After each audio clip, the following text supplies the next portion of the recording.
President Jimmy Carter has died at the age of 100. VOA's Ken Farabao extensively covered the former president's life and post-presidential career promoting global health and democracy, and has more on the legacy of the 39th President of the United States. I, Jimmy Carter, do solemnly swear. When Jimmy Carter took the oath of office on January 20th, 1977, he promised a government as good as its people. There can be no nobler nor more ambitious task for America to undertake on this day of a new beginning than to help shape a just and peaceful world. A world he continued to shape beyond his single term in the White House, becoming a Nobel Peace Prize laureate, heading the global nonprofit, the Carter Center, whose mission is waging peace, fighting disease, and building hope. I look upon the Carter Center work as an extension of what I try to do as president. Carter was born in Plains, Georgia in 1924. He graduated from the U.S. Naval Academy in 1946, serving as a submarine officer before returning to Plains in 1953 to run the family farm in the wake of his father's death. Carter entered politics during the civil rights movement of the 1960s, serving 2 terms as a Georgia legislator before becoming the state's governor in 1971. I say to you quite frankly that the time for racial discrimination is over. Carter went from being an unknown Southern governor in 1971 to the winning presidential candidate in 1976, narrowly defeating Republican Gerald Ford. Mediating the 1979 Camp David Accords and the eventual peace treaty between Egypt and Israel was the pinnacle of Carter's presidency. There had been 4 wars between Arabs and Israelis in the previous 25 years, with the Egyptians and the leadership supported by the Soviet Union. They were the only country that could really challenge Israel militarily.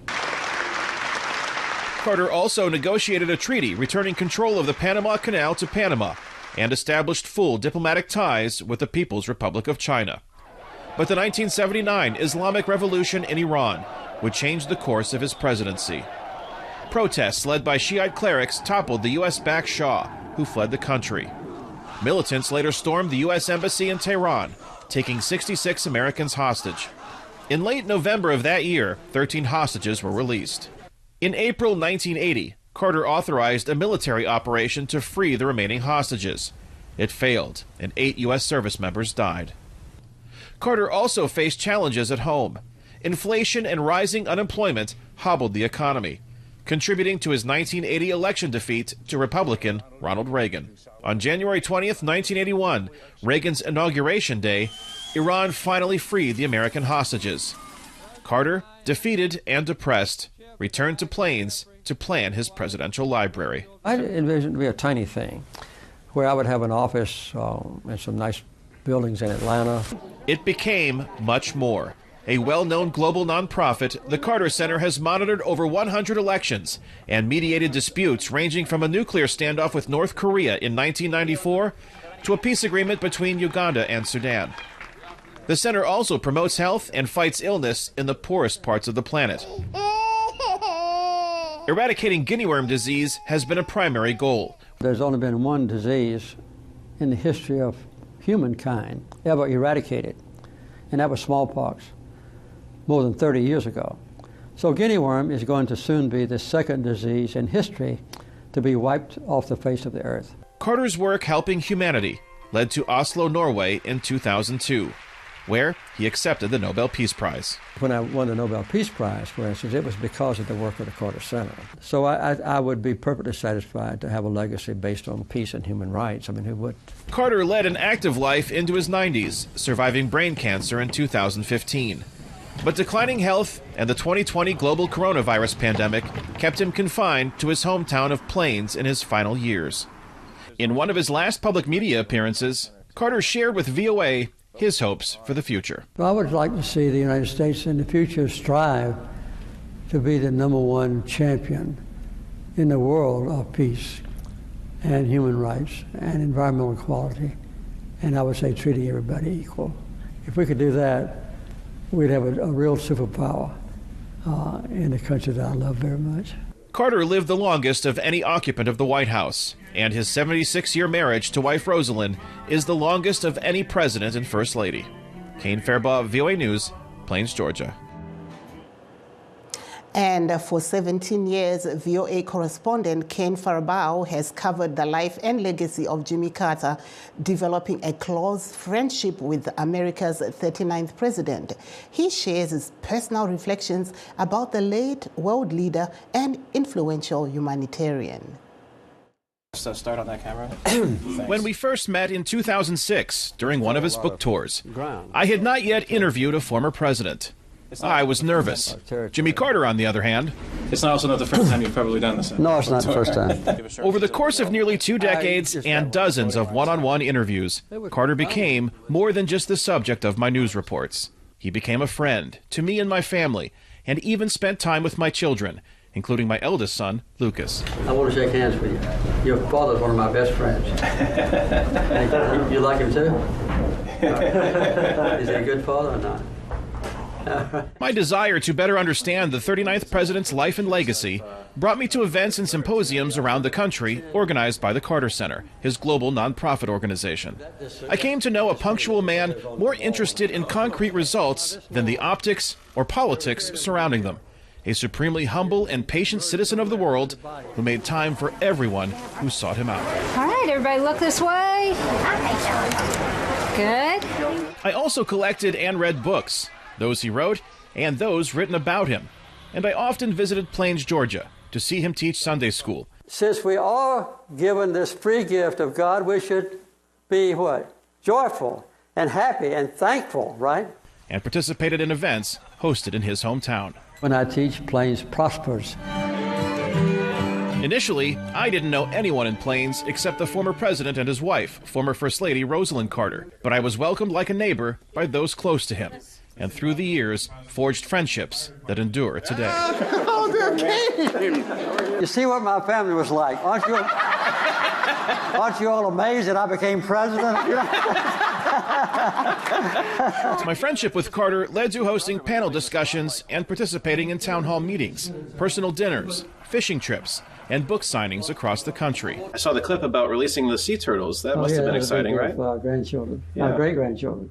But it was during our semi-regular exclusive interviews that covered everything from neglected tropical diseases to Mideast peace. Leaving the White House seems to have been the best thing that could have happened to you, really. I didn't think so at the time, but it's turned out to be. That I came to understand what was important to Carter and why. You bring a voice and awareness to people that otherwise wouldn't have a voice in the That's international an important part of the Carter Center is to bring some publicity to the plight of people that may otherwise be ignored.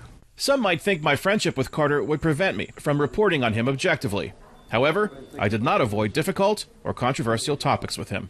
Their contention is that just by the fact that you visit with Hamas provides legitimacy to the way that they behave and they act.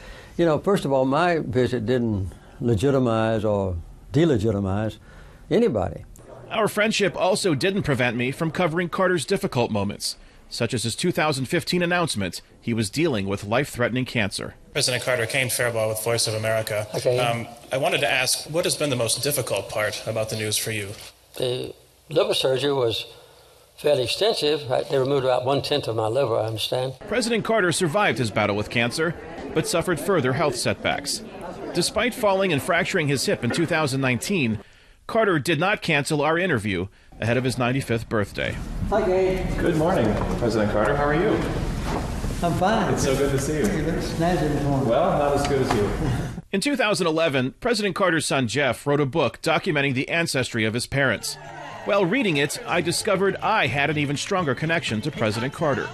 We are related through my 11th great-grandparents, some of the early settlers of Rhode Island, and Jimmy Carter was my 9th cousin, 3 times removed.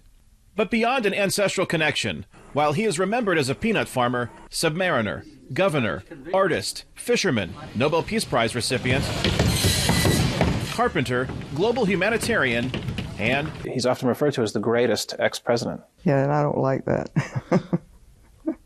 He was a great president. People are finding it out. Jimmy Carter will always be, to me, the greatest man I have ever met and will ever have the good fortune to call my friend. Thanks for giving us so much time. And it's a pleasure. It's always great to talk to you. Pleasure to be with you, King. Thank you. Okay. We always welcome the chance to talk to you, President Carter. I always like to be with you. You have some very good questions, and I enjoy being with you. Thank you very much. Thank you very much for joining us at the Voice of America. It's always good to be with you. It's always good to be with you too, President Carter. Kane Fairbaugh, VOA News, Chicago, Illinois. Thank you, Kane. Back to our main topic, discussing the life and legacy of the late U.S. President Jimmy Carter and the work he did in Africa, including Zimbabwe, to promote global health and democracy after his presidency. On July 29, 2023, the Carter Center deployed an international election observer mission to Zimbabwe to observe Zimbabwe's general elections. In February this year, the center issued its final report on Zimbabwe's elections that points out serious problems with the electoral process and concluded that the overall electoral process was flawed and did not meet regional and international commitments or the democratic aspirations of the Zimbabweans. Please stay tuned as we take a short break. We'll be right back. In times of change, when the world seems uncertain and what we hear doesn't reflect what we see, we seek the truth. When we are told only part of the story, we lose trust. In moments of crisis, our dreams, hopes, and wishes for a better tomorrow depends on a free press. At Voice of America, we bring you the stories that people take risks to see. We connect the world and unite it with truth. At Voice of America, we show you the whole picture.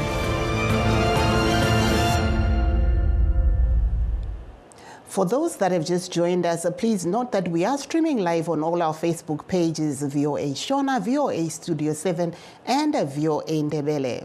We're also live on YouTube at VOA Zimbabwe. Jimmy Carter was a complex figure that made a journey from a peanut farmer to the White House.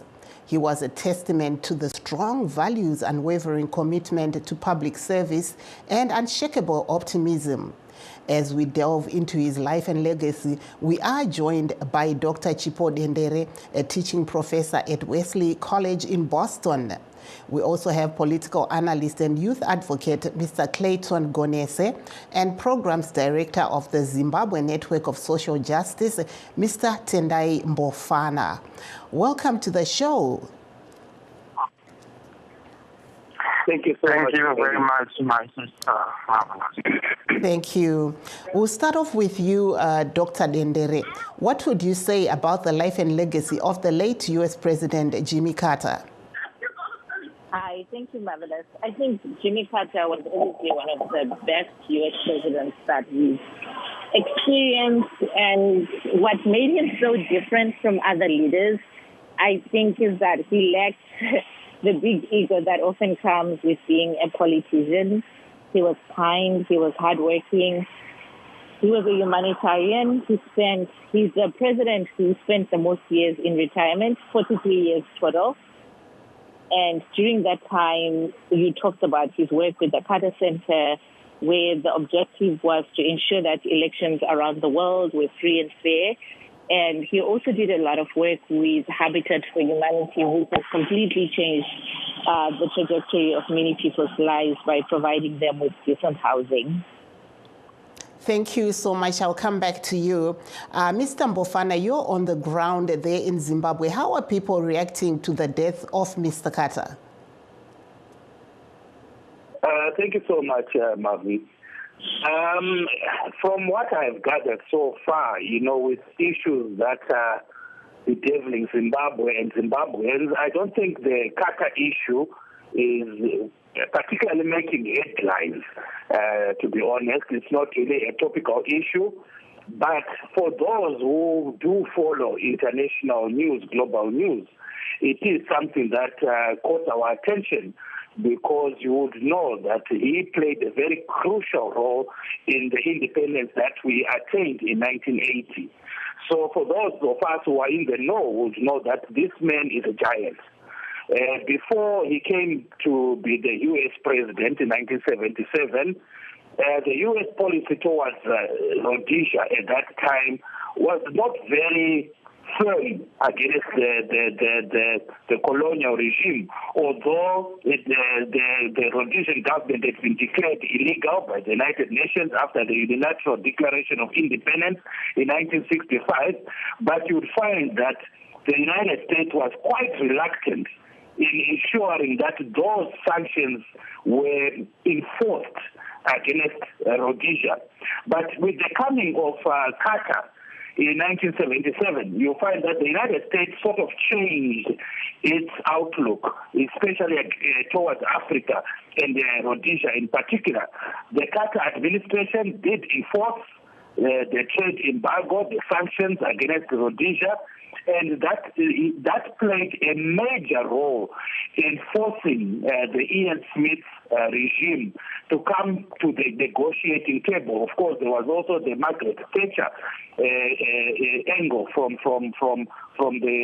Britain, and also the South Africans from the apartheid South Africa, which was also threatening to cut off supplies such as oil, petroleum, and other goods to Rhodesia. So all these things played together to influence Ian Smith to finally agree to go and sit down at Lancaster House, where they negotiated the independence that we finally attained in 1980. So you find that Jimmy Carter played a very important role in what became modern-day Zimbabwe.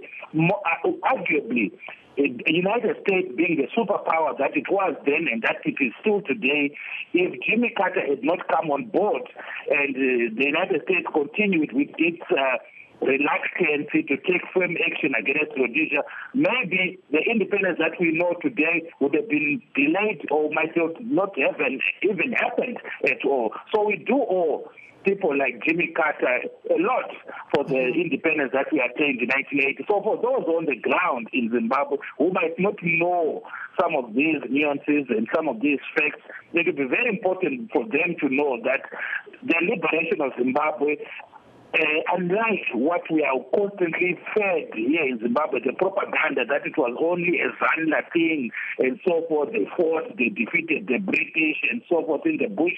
The truth is the Zanla forces and ZIPRA never defeated the British because they were not fighting the British. They were fighting the Rhodesians. The British, on the other hand, were the ones that had imposed sanctions on Rhodesia because of the UDI, but the real force that came on board that actually made Smith sit down with the nationalist movement were people like Jimmy Carter who put pressure on Ian Smith.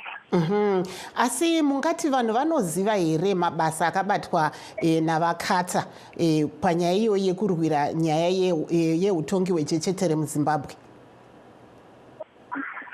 Chinonesa mavhindi echekuti history yemuZimbabwe kana uchiiteerera ichitaurwa nevanhu vemuhurumende yemuZimbabwe kana makarikulamu chaiva vanoisa kuchikora, ihistory yakaita kubikwa zvimwe zvichibviswa, zvimwe zvichikwenderewa, zvimwe zvichidii, zvekuti vana vedu kana vanhu vakuru chavatozivi history chaichaiyo yeZimbabwe.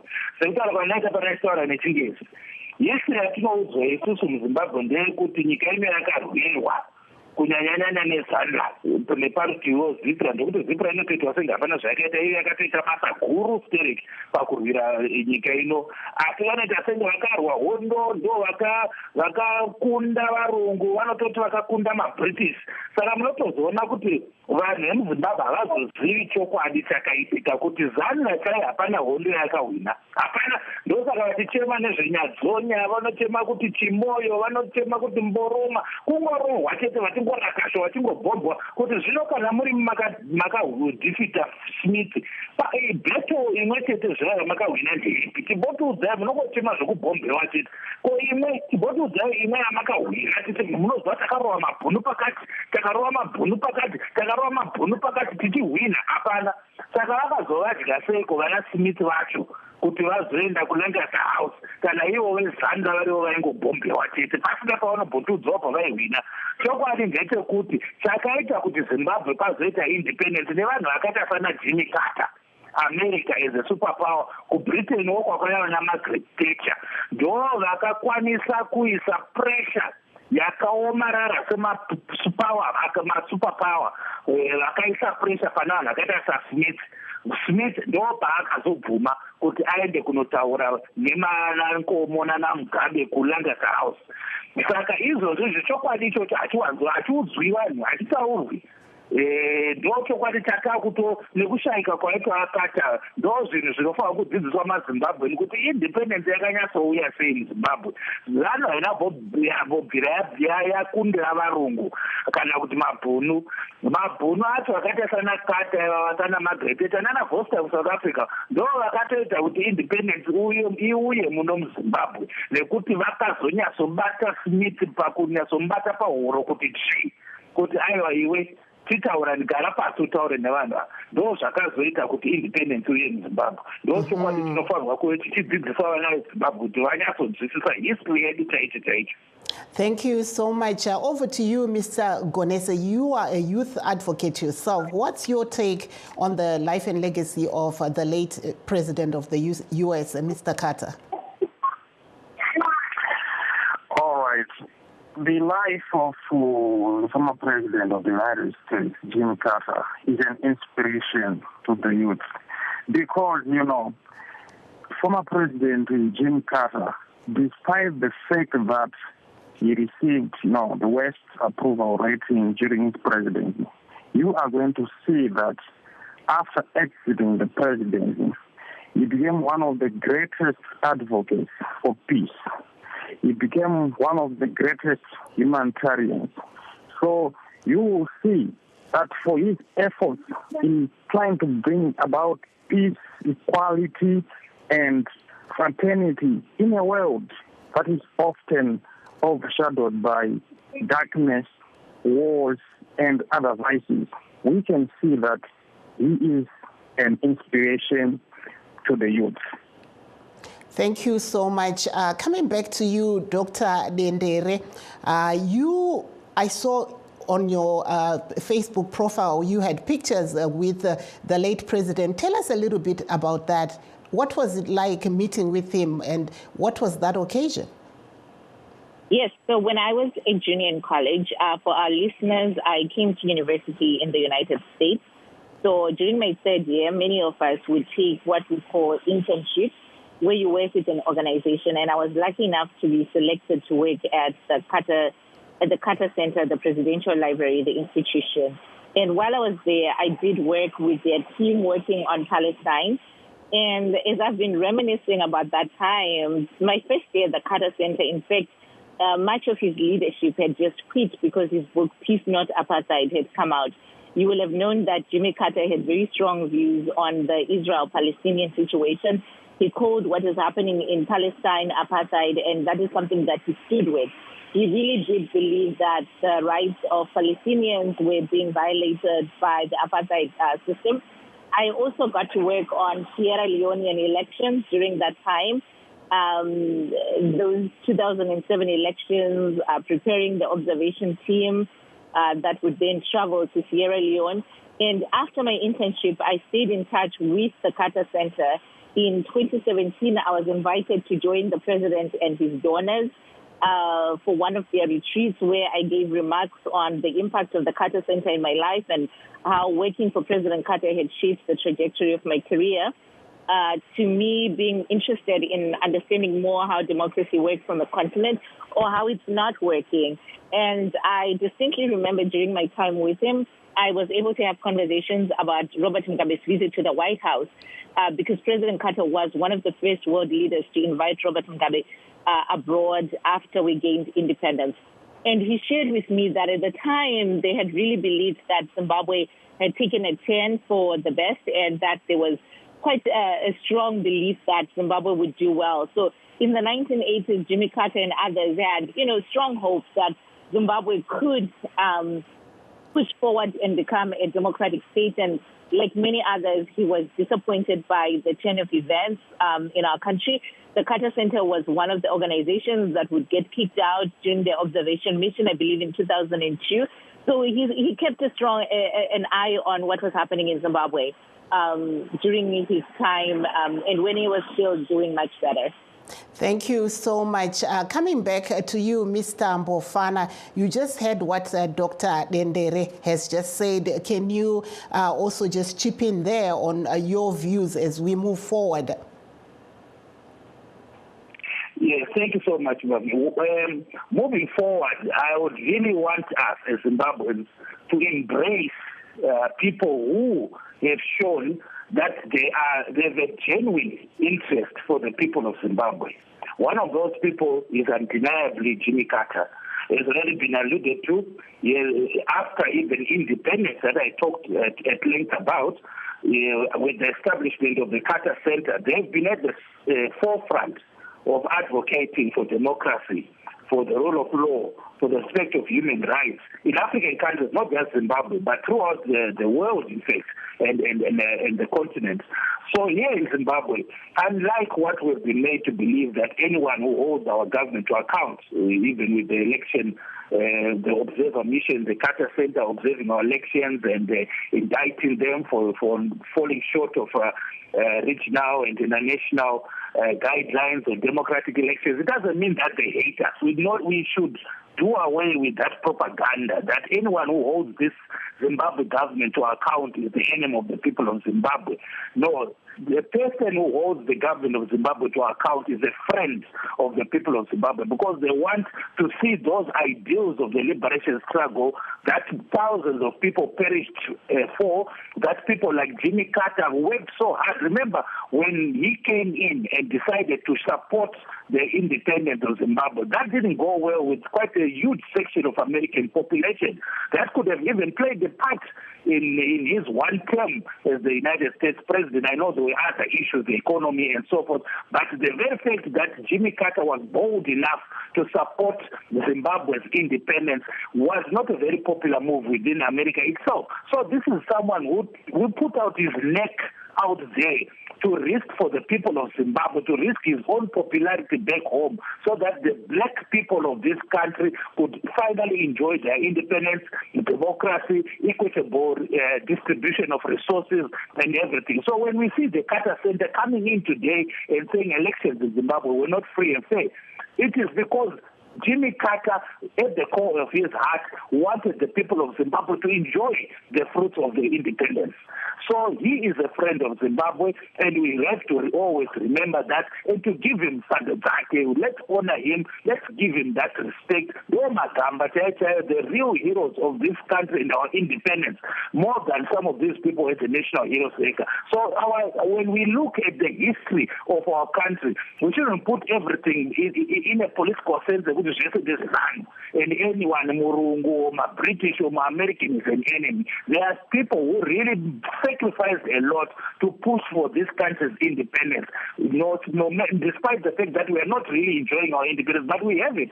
And people like Jimmy Carter played a very pivotal role, and they should be honored for that. Thank you so much. We were hearing there from Mr. Mbofana, but we did try to also get in touch with ZANU-PF to hear their views on the issue, but we're unsuccessful.